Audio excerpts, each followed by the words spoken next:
Costa del Cambio. Gracias por acompañarnos como cada día en este programa que es una ventana de compromiso con nuestro país, con los mejores intereses para nuestra nación, con unas reflexiones eh, basadas en la verdad y la criticidad que son típicas de nuestro querido y más grande dominicano Juan Pablo Duarte. Pues estamos a la espera de poder, un momento, quisiera saber si nuestro querido Alfonso Torres va a poder entrar. Estamos también enviando en estos momentos el enlace a nuestros invitados. Así que, perfecto. En un momento entonces tendremos por aquí nuestros invitados. Conversaremos en el día de hoy de un tema que es particularmente importante, pues hablaremos de salud. Y no solamente de una especialidad que es muy importante, unos profesionales que van a ayudarnos muchísimo, sino que también hablaremos de prevención de, la salud, de enfermedades. Entonces, para nosotros es sumamente importante en este programa llevarles a ustedes informaciones que sean pertinentes y que permitan que nosotros podamos cada día mantenernos saludables. Nuestra querida Pamela Félix, la doctora Pamela Félix, de una especialidad que es impresionante, que es realmente eh, novedosa, está con nosotros. La tuvimos la semana pasada en el programa, pero por si alguna persona no ha podido ver el programa o no se conectó ese día, queremos que ella otra vez nos hable un poquito, recapitulando, así, Pamela, para las personas que están con nosotros de hoy, ¿qué es eso de psicocardiología y cómo es que te llegó a ti ese interés en la formación en psicocardiología con lo difícil que es ser pionero? Porque el ser pionero implica tener la idea y tener también las agallas para emprender y para salir adelante en un mundo en el cual uno dice, pero si no hay camino, el camino tengo que hacerlo. Entonces eso es bastante trabajoso. Así que háblanos un poquito de eso, Pamela, por favor. Así es, gracias. Buenos días, Paola, ¿cómo estás? Feliz Navidad. Gracias. Bueno, la psicocardiología es un área dentro de la psicología clínica y un área dentro de la cardiología que se encarga de abordar los aspectos psicológicos y sociales que nos llevan a las enfermedades cardiovasculares. Bien, entonces cuando hablamos de factores psicológicos, vamos a hablar acerca del estrés, la ansiedad, la depresión, incluso el tipo de personalidad, cómo esto puede llevar al individuo a tener enfermedades cardiovasculares. Incluso cuando hablamos de la parte social, pudiéramos poner ejemplo el nivel socioeconómico del paciente, tener una deuda, tener un nivel socioeconómico bajo nos puede llevar a un estrés sostenido y esto a la larga también llevarnos a enfermedades cardiovasculares. Pero también la psicocardiología va a abordar aquellos pacientes que tienen un uso irregular del tratamiento, aquellos pacientes que te dicen, bueno, mira, yo me bebo la pastilla a veces, o yo dejé el tratamiento. Es un paciente que no está consciente de su enfermedad, es un paciente que tiene un uso irregular del tratamiento, es un paciente que debe psicoeducarse. Y aquí también entra la psicocardiología. También aquellos pacientes que, por ejemplo, tienen miedo a realizarse un procedimiento, a realizarse un cateterismo, a colocarse un marcapaso, a realizarse una ablación, que es un estudio para las arritmias del corazón, pues también aquí entra la psicocardiología. Y es importante mencionar que es un trabajo en conjunto del psicólogo y del cardiólogo en una misma consulta, abordando el paciente de una forma más integral, de una forma más híbrida. Bien, y me Okay. preguntabas también cómo llego yo a la psicocardiología. Hace unos años, aproximadamente unos 4 años, tuve un síndrome de burnout o un síndrome del quemado profesional. Entonces aquí, pues luego de durar casi un año en terapia, nace mi pasión por la salud mental y nace ese interés mío en decir, bueno, así como tuve personas que me ayudaron, pero también quizás personas que fueron un poquito, quizás ignorantes en el tema de la salud mental, yo dije, me gustaría poder ayudar a mis pacientes a través de la cardiología. Ahí conocí la psicocardiología y dije, bueno, me voy a formar. Y hasta ahora como cardióloga soy la primera en el país trabajando la psicocardiología. Me formé en Argentina con la pionera del área, la doctora Mirta Lahan. Excelente, apasionante tu relato. Quiero darle la bienvenida al licenciado Héctor Jesús Arias, que es la persona que trabaja contigo estos temas, y ustedes hacen un dúo genial, perfecto, para acompañar de la forma más profesional y al más alto nivel posible al paciente que estén ustedes tratando. Así que estoy encantada de poder tenerlo aquí en el programa de Voz para el Cambio. Muchísimas gracias por estar. Así que le pido por favor que usted mismo se presente y que nos hable un poquito de cómo fue que también usted inició en este tema. Buenos días. Bueno, Gracias por la invitación. Mi nombre es Héctor Jesús Arias, psicólogo clínico, egresado de la Universidad Dominicana, UIM. Desde que estoy preparándome en la universidad, siempre me llamó el área de la psicofisiología, la psicobiología, todo con relación al sistema nervioso, a las hormonas, a los componentes químicos del cerebro, y me identifiqué mucho en estos estudios sobre el corazón y el estrés, las enfermedades de estado de ánimo y el corazón. Pues vi de oportunidad este estudio en Argentina y pues le dimos el chance, la oportunidad de prepararme, y aquí estamos pues junto con la doctora Pamela Félix, que también la conocí en este proceso. excelente. Es muy interesante cuando tú defines que quieres algo y tienes la valentía de perseguir eso. Ojalá todas las personas que puedan descubrir en algún momento de su vida su pasión y tener la certeza y el coraje de perseguirlo. Muchísima gente se pasa la vida y no descubre para qué está hecho y en qué es bueno y en qué puede ayudar. Y entonces yo pienso que tienen una vida bastante inútil. Qué bueno que la vida de ustedes está siendo tan productiva, tan joven, y qué orgullosa me siento de compartir país y patria y cariño con ustedes. Qué bueno. Gracias. Tengo hoy muchísimas preguntas que hacer porque tenemos aquí, tuve el otro día a la doctora Pamela Félix, pero no tuve el honor de tener conmigo al doctor, al psicólogo, al querido Héctor Jesús Arias, y entonces hay un montón de preguntas que se nos quedaron, y por eso Pamela fue tan amable de volver a establecer este vínculo teniéndolo a usted aquí.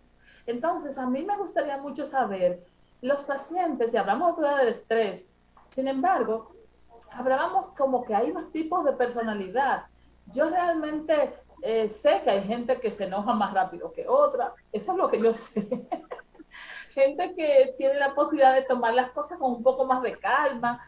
Sin embargo, definir tipos de personalidad y qué tiene esto que ver con eventos coronarios, me gustaría que ustedes, no sé cuál, nos hable de eso. Yo digo, y ustedes dos o se organizan, no sé si el licenciado Héctor o si Pamela. Claro, Eso. Sí, yo voy a iniciar, también la doctora Pamela puede dar su pincelada, ¿verdad? Los estudios relacionados con la personalidad destacan dos tipos de personalidad: la personalidad tipo A y la personalidad tipo D. La personalidad tipo A es que son individuos, personas con rasgos que caracterizan esta personalidad de hipervigilantes, personas muy trabajadoras, personas que todo el día quieren estar activos, controlarlo todo. Pues esto no es un bien para la salud, porque autónomamente o automáticamente desarrollan eventos estresantes. Entonces, son personas que no se detienen a observar qué pasa conmigo, por qué me estreso, por qué me siento mal, y aún así continúan en su vida, en sus funciones, y hasta que llegue el momento que se debuta un evento, entonces, en este caso, en el corazón. Los pacientes de personalidad tipo D es diferente al A. El D, al saber que tiene una situación de salud, lo que hace es que se inhibe, se aleja, no lleva el tratamiento, cae en tristeza, entiende de que ya no vale la pena juntarse con los amigos, con la familia, no expresa sus emociones, y eso pues también activa en el sistema nervioso central ciertas sustancias químicas y también puede hacer debutar algún evento cardiovascular. Ok, entonces, sí. Sí, sí, así es. Agregando a lo que dice el licenciado Arias, ya la evidencia científica, se han visto estudios clínicos que hablan de que el tipo de personalidad repercute, se han visto dos tipos de individuos o dos grupos, donde el que tiene un tipo de personalidad A o un tipo de personalidad B se ha asociado a mayores eventos cardiovasculares, a mayor morbilidad e incluso a mayor mortalidad que aquellos que no. Exacto. Ok, entonces definitivamente hacerse cargo, parece ser como que tenemos que tener un balance correcto en nuestra forma de ser, en nuestra forma de enfrentar las situaciones, eh, que permitan un estado de salud, un estado de bienestar, a lo mejor controlar ese estrés del que hablábamos el otro día, vivir con un estado vaya, esto es muy interesante. Por eso pienso que a raíz de que yo estoy conociendo este tipo de trabajo que ustedes hacen, me parece que realmente sí es muy importante que haya para todos, no solamente para la cardiología, un acompañamiento como el que ustedes están haciendo, porque de verdad que esto es fundamental. En ocasiones uno no sabe cómo reaccionar. Y bueno, por eso estamos viendo tanta gente que decide suicidarse, Así es. porque no saben cómo enfrentarlo. Eh, Quisiera otra cosa. Cuando ustedes dicen personalidad tipo A y personalidad tipo D, ¿cómo esto me va a llevar a tener una enfermedad? Porque, ok, yo tengo estrés. Y no se supone que vivimos todo el tiempo en estrés. Y que ya eso lo vemos como normal. Entonces, ¿cómo me va a llevar esto? ¿Cómo yo explico que esto me va a llevar a una enfermedad coronaria? De eso hablamos el otro día un poquito, Pamela, pero, Sí. pero vamos a ver si otra vez esta explicación a mí me parece muy importante porque vivimos constantemente en un estrés que ya hemos normalizado y muchos andamos incluso orgullosos de decir, Pamela, es tan grave para mí esta situación que yo veo que la gente lo pone hasta en los currículum, que sabe trabajar en estrés y que sabe que es capaz de reaccionar y que yo manejo conflictos y que esto. Entonces ya con eso yo pienso que le dan hasta permiso a los jefes para ser abusivos. O sea, estamos llegando a un extremo en el cual creemos que el estrés es algo normal que debe estar. Así es, totalmente de acuerdo, Paula, con tu comentario. Puedo empezar y Héctor me acompaña al final. Realmente yo entiendo que así como en las escuelas se habla de moral y cívica, se incluye religión, yo entiendo que dentro de la formación humana del individuo se debería hablar un poquito más de la salud emocional, de la salud mental y hablar de estrés, hablar de ansiedad, quizás hablar de depresión y que desde pequeños crezcamos conociendo la repercusión de esto, y en este caso del estrés, en nuestra salud cardiovascular. En el programa anterior hablábamos acerca del estrés. El estrés se puede dividir en un estrés bueno o un estrés malo. El estrés bueno es el euestrés y el estrés malo ya es el distrés. Y como bien también decía, es normal que nos estresemos, porque muchas veces para poder reaccionar, el estrés, digamos que es una especie de alarma propia del organismo para poder responder ante un estímulo. Ahora bien, cuando este estrés se cronifica, se mantiene sostenido durante semanas, meses o años, ya es un estrés crónico y caemos en el distrés. Y así como tú haces esa pregunta, me la han hecho muchas personas, Pamela, ¿y cómo mi personalidad me puede llevar a una enfermedad cardiovascular? ¿Cómo el estrés me puede dar enfermedad de las arterias del corazón, que es una de las más descritas?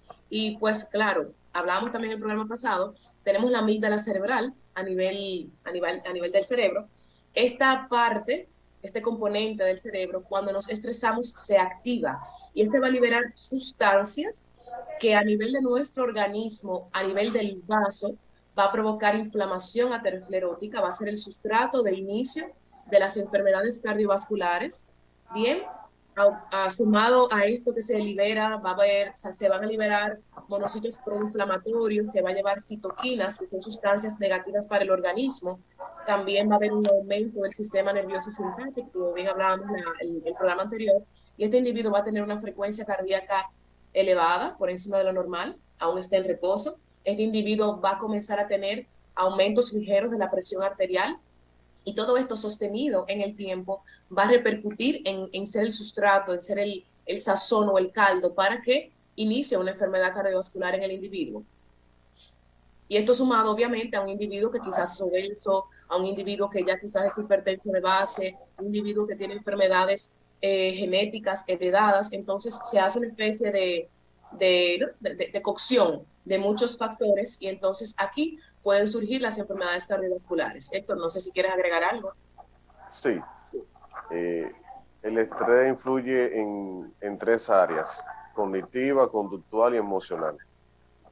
En la conductual puede ver ese gerente o esa persona que trabaja en una empresa muy exigente, levantándose todos los días, trabajando más de 12 horas, muy fluyente, pero de manera cognitiva tiene pensamientos intrusivos, o sea, pensamientos de angustia, pensamientos de miedo, pensamientos de que no voy a hacer, me estoy volviendo loco con todo este trabajo. Pero a nivel físico lo vemos muy caminante, muy responsable. También la parte emocional no se ve, pero la está viviendo. Alteraciones en el sueño, se levanta de madrugada pensando, wow, me siento mal, pero no sé qué me pasa. Hasta que llega un momento que eso explota, ¿no? Explota o a nivel físico, o a nivel emocional, o a nivel cognitivo. Y ahí llega entonces la ansiedad, la depresión y otros trastornos también. Wow, yo cuando pienso en todo eso, digo qué bueno que estamos teniendo opciones a estas enfermedades. Vamos a ver, ¿a qué se le llama psicoprofilaxis quirúrgica? ¿Y por qué necesitamos un profesional como ustedes en ese tema? Bien.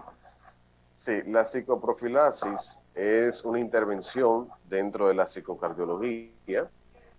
A diferencia de otras especialidades, como la psicooncología, ¿verdad? O la psicogeriatría, la psicocardiología trabaja en la prevención dentro de un proceso ya de un diagnóstico y en la rehabilitación. Por ejemplo, el oncólogo, ya trabaja cuando ya está el diagnóstico del cáncer. Es a donde llega el paciente. A diferencia de la psicocardiología, nosotros podemos trabajar en prevención a una enfermedad cardiovascular. Es muy diferente. Podemos trabajar con pacientes diabéticos, con obesos. O sea, podemos trabajar prevención. Eso es lo que hace diferente la psicocardiología de otras psico, que hay muchas más también. Entonces, la psicoprofilaxis como intervención de la psicocardiología prepara al paciente para un proceso quirúrgico. Los miedos, esa ansiedad de que voy a morir dentro de la cirugía, de que no voy a ser el mismo después de la cirugía, de que no voy a ser el mismo hombre para mi pareja, de que ya no voy a ser ese hombre funcional y trabajador. Entonces, antes del proceso quirúrgico, el psicocardiólogo o la unidad de psicocardiología le da un apoyo psicológico, cognitivo, emocional. Y eso es la psicoprofilaxis. Ok, interesante porque, no sé, el término uno lo escucha y no lo entiende. Qué bien. Sobre todo porque hay demasiada gente que no se somete a cosas por miedo y que le huye Exacto. a todo por miedo y no sabe qué esperar y a veces negarlo y es como decir, es como una forma de enfrentar esos miedos. personas que conozco que son obesas, que no quieren enfrentarse a ni una dieta, ni un balón gástrico, ni nada, no quieren nada y dicen que no y siguen comiendo, sabiendo, porque en su fuero interno saben que están ahondando en un problema. Entonces, todas las personas que nos están escuchando, ojalá estén entendiendo lo interesante de esto y puedan ver que hay opciones, que no hay que cerrarse, que no hay que tener miedo, que hay opciones, que hay gente como estos dos jóvenes profesionales que tienen tanta formación y están en tanta disposición de ayudar. Que interesante. Paola, yo quería agregar algo a lo que decía el Por, licenciado Arias por con favor. relación a su comentario y traer a colación el modelo de trabajo de la psicocardiología, que es un modelo biológico, psicológico y social. Se llama el modelo biopsicosocial, pasando a predominar en la psicocardiología por encima de lo que se conoce como el modelo biomédico, que es esa relación de lo biológico y de lo médico, sino que aquí vemos al individuo de una manera más integral, no solamente viendo al individuo que tengo al frente en la consulta que es hipertenso, sino que no me olvido de la parte psicológica y de la parte social de este individuo. Porque este individuo que, por ejemplo, caiga en una depresión por sufrir de la presión, es un individuo que va a empeorar sus valores de niveles tensionales. Así como si este individuo, dentro de sus factores sociales, es un individuo que vive en pobreza, que no tiene para comprar el tratamiento, que no tiene ni siquiera un apoyo familiar, es un individuo que no me va a comprar el tratamiento. Es decir, que cuando vemos un poquito más allá de lo normal, vemos cómo se correlaciona una enfermedad con la parte emocional y con la parte social. Y hablando, por ejemplo, de aquellos pacientes que van a cirugía, incluso para llevar un paciente a cirugía cardíaca, ya sea por colocar bypass o para colocar válvulas, estos individuos se hace un análisis completo, porque si este individuo está negado para operarse, sabemos que este individuo, si se opera, va a tener una recuperación tórpida, porque es un individuo que no va a cooperar para este procedimiento. Bien, en cuanto a la parte emocional, en cuanto a cooperar, bien, con actitud positiva. Y también si es un individuo que vive solo, un individuo que no va a tener los recursos para volver al hospital a la terapia, o es un individuo que no va a poder comprar el tratamiento, o incluso un individuo con un tema de un trastorno ya mental psiquiátrico, es un individuo que tú dices, mira, por la parte social o psicológica, este individuo no se puede operar. Tan importante como eso, o sea, que la parte psicológica, la parte social del individuo a veces es determinante para tú decir, lamentablemente este paciente no se va a operar, porque probablemente se opere, la cirugía sea un éxito, pero luego por lo ya antes mencionado, este individuo no va a tener una tasa de éxito a diferencia de otros. A mí me parece que lo que ustedes hacen es un trabajo muy interesante porque nosotros vivimos en un país con muchísimas dificultades, donde tenemos tantas cosas que nos agobian. Ahorita en el programa hablaban de la situación económica del país y que el Banco Central está quebrado y que dentro de unos meses, el próximo 2023, va a ser un año terrible porque es posible que todo aumente de precio y que, o sea, yo realmente no puedo entender que aumenten más de cómo están. No sé a dónde vamos a llegar entonces. Entonces, todas esas son cosas que a uno dicen, pero ok, ¿cómo me protejo de, y cómo me cuido? Si ahora mismo ni siquiera tengo cómo comprar los alimentos. ¿Cómo hago ejercicio? Si lo ideal sería ir a un gimnasio y ni tiempo tengo, ni ánimos, ni dinero para inscribirme. Entonces, realmente ahora ese acompañamiento que ustedes dan es más necesario de la cuenta porque la gente tiene que seguir teniendo esperanzas, tiene que seguir teniendo opciones y además hay que seguirse cuidando. Entonces, eh, cuando hablamos hay otras especialidades que hablan de estos temas también, pero yo no sé cuál es la relación. Por ejemplo, la neuropsicología. Sería lo mismo que veamos un neurólogo, la gente se confunde mucho con estas cosas. La neuropsicología y la psicocardiología, ¿qué tienen que ver? ¿Cómo eso se relaciona? Muy bien. Hay una estrecha relación entre el cerebro y el corazón. Si la neuropsicología ha estudiado lo que es la hipertensión arterial, Estos estudios pues han demostrado que la hipertensión está muy relacionada a alteraciones cognitivas o funciones cognitivas del cerebro. Por esa razón, todo paciente diagnosticado con hipertensión, ya han pasado unos 10 años, unos 8 años, es importante realizar evaluaciones neuropsicológicas. ¿Cuáles son estas evaluaciones neuropsicológicas? La memoria, la función ejecutiva del cerebro, el área temporoespacial o la percepción, los recuerdos. ¿Por qué? Porque la hipertensión está muy relacionada a la pérdida de la memoria. Está muy relacionada de que si no hay un control farmacológico con la hipertensión y no se lleva a cabo estudios neuropsicológicos en ciertos tiempos, también está relacionado con el Alzheimer, con la enfermedad del Alzheimer. Entonces, por eso es importante, dentro del equipo de psicocardiología, también hacemos evaluaciones neuropsicológicas para ir llevando al paciente a un trabajo más integral y detectar en tiempo récord lo que va a producir más adelante. Ok. Bueno, vamos a hacer una pequeña pausa y regresamos porque tenemos que hablar de un asunto que es demasiado importante. Siempre queremos conversar de ese tema con un psicólogo en el programa, que es sobre depresión. Así que, por favor, no se nos vayan. Quédense ahí y regresamos rápidamente después de una pequeña pausa.